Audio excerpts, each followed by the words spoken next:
Assalamualaikum warahmatullahi wabarakatuh.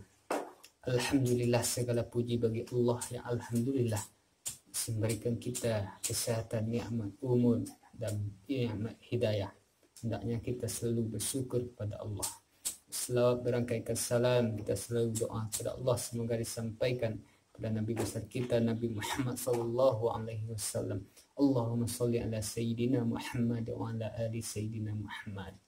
Baiklah, pada kesempatan kini kita akan memberi mau'izah kita, iaitu kita ambil dari sebuah Al-Quran surah Al-Asri. Apa kata Allah? Wal asri, demi masa. Allah di dalam surah ini bersumpah demi masa, kata Allah. Innal insana lafil khusrin, sesungguhnya manusia itu dalam keadaan rugi. Rugi masa yang dahulu, rugi masa yang akan datang, dan rugi masa yang sekarang. Siapa orang yang tidak merugi itu? Illalladzina amanu, kata Allah. Yang pertama, orang yang tidak merugi itu orang yang beriman. Beriman bagaimana? Berilmu dengan imannya, berakhlak dengan imannya. Fa'lam annahu la ilaha illallah, ketahuilah olehmu tiada Tuhan selain Allah. Fa'lam ini adalah fi'il amar, artinya perintah.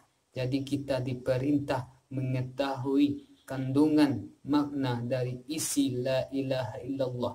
Kalau kita cuma tahu la ilaha illallah, anak SD juga tahu, anak TK juga tahu, tapi kita disuruh berilmu tentang la ilaha illallah.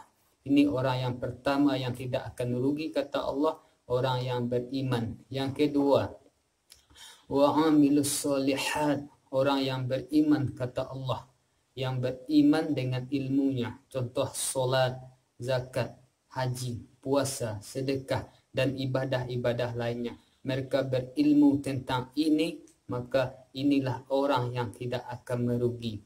Karena ilmu ini sangatlah penting. Kalau kita tidak berilmu, apa yang kita kerjakan belum tentu diterima oleh Allah Subhanahu wa ta'ala. Utlubul ilma minal mahdi ilal lahdi, tuntutlah ilmu dari ayunan sampai ke liang lahat, kata Nabi. Sebab di waktu kecil kita menuntut ilmu bagaikan mengukir di atas batu, pasti akan jelas lalu. Tapi kalau kita sudah tua menuntut ilmu, bagaikan mengukir di atas air, kita ukir akan hilang, kita ukir akan hilang. Jadi ini orang yang kedua yang tidak akan rugi. Yang ketiga, watawasau bil haqq, saling menyampaikan sesuatu yang benar itu. Yang benar itu tetap benar dan salah itu akan tetap salah. Sebab menyampaikan yang benar ini banyak musuhnya. Sama seperti menggolongkan batu ke atas bukit, begitu susah. Tapi kalau mengajak orang untuk maksiat, seperti menggolongkan batu ke dalam jurang, begitu mudahnya. Sebab kalau kita menyampaikan yang baik ini, banyak orang yang akan memfitnah kita, mencaci kita, mengatakan kita gila. Karena manusia yang seperti itu adalah setan, adalah jin. Siapa yang berkata? Allah di dalam surah An-Nas. Qul a'udzu birabbin nas, katakanlah aku berlindung kepada Tuhan manusia. Malikin nas, sembahan manusia.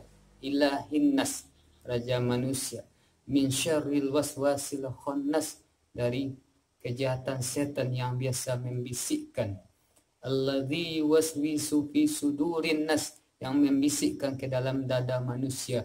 Minal jinnati wan nas, dari golongan jin dan manusia. Jadi kalau ada manusia yang berjahat kepada kita, dia adalah setan.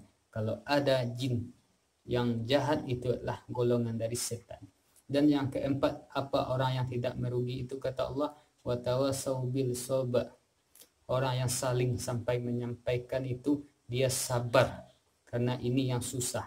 Kalau sabar kita tidak ada, jadi apa yang kita sampaikan pasti kita terbawa emosi. Siapa orang yang sabar itu? Di dalam surat Al-Baqarah ayat 156 Allah menjelaskan, alladzina idza asabathum musibah qalu inna lillahi wa inna ilaihi raji'un. Orang yang apabila ditimpa musibah, mereka mengatakan Kami datang dari Allah dan kembali kepada Allah. Musibah itu datang dari Allah dan kembali kepada Allah. Pemirsa YouTuber yang insya Allah dirahmati Allah, inilah mauizah kita pada hari ini. Semoga bermanfaat, menjadi ilmu bermanfaat bagi kita yang bersama. Assalamualaikum warahmatullahi wabarakatuh.